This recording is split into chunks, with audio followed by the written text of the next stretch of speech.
So meron tayong i-diagnose, hindi i-repair, diagnose muna.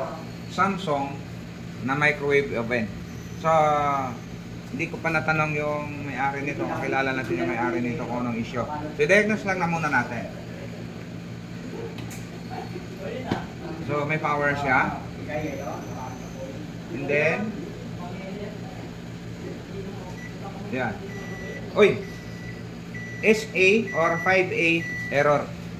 So, kung i-search nyo to sa net, kung ano yung issue, ang error na ito ay usually, ang ibibigay na guide para makita ang problema nito is yung keypad niya.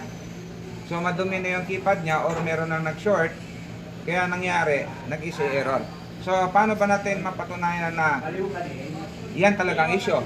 Subukan natin i-remove yung connection ng keypad. Pag nawala ang SA error, ibig sabihin 100% na may tama ang keypad natin. Okay, bunutin ko muna.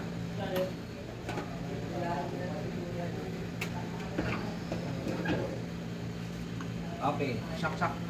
Ito. So nakita to, ito yung connection papunta doon sa harap. Sa may control panel or keyboard or touchpad. Ang tawagin. So, try natin i-remove yan. So,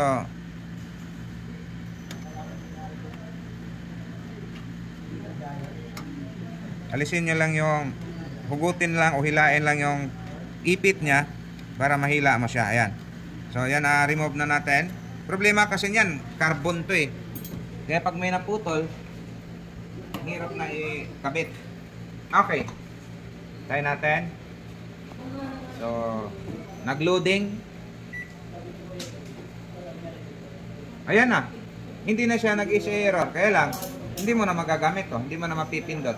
So, ibig sabihin, 100% na ang problema niya, keypad.